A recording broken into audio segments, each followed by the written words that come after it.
Bonjour à tous, les ministères Notre Pain Quotidien vous proposent la méditation du jour.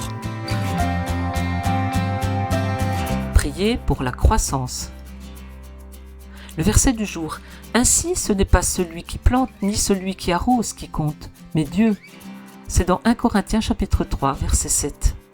Après avoir quitté Singapour, son pays natal, pour devenir le pasteur d'une église au Japon, Lam Wei-shan a paniqué. Celle-ci ne comptait que 20 membres.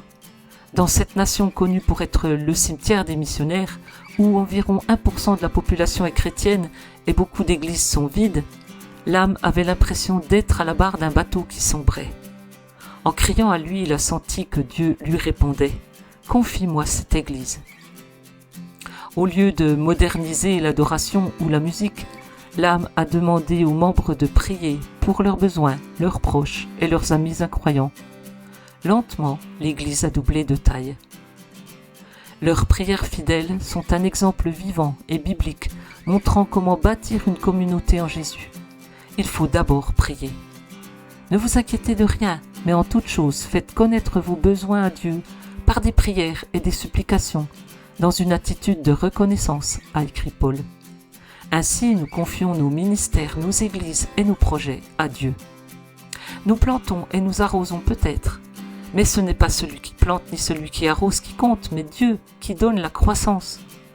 Paul implorait les Corinthiens de cesser de se quereller pour savoir quel leader ecclésial suivre. Sachant que personne ne peut poser un autre fondement que celui qui a été posé, à savoir Jésus-Christ, confions-lui notre Église dans la prière, puis regardons-le la faire croître. C'était un texte de Patricia Rainbow. Qu'est-ce qui éprouve votre travail de construction d'une communauté? Comment pouvez-vous lui abandonner vos efforts? Seigneur, tandis que je te reste fidèle, bâtis ta communauté. Cet encouragement vous a été proposé par les ministères Notre Pain Quotidien.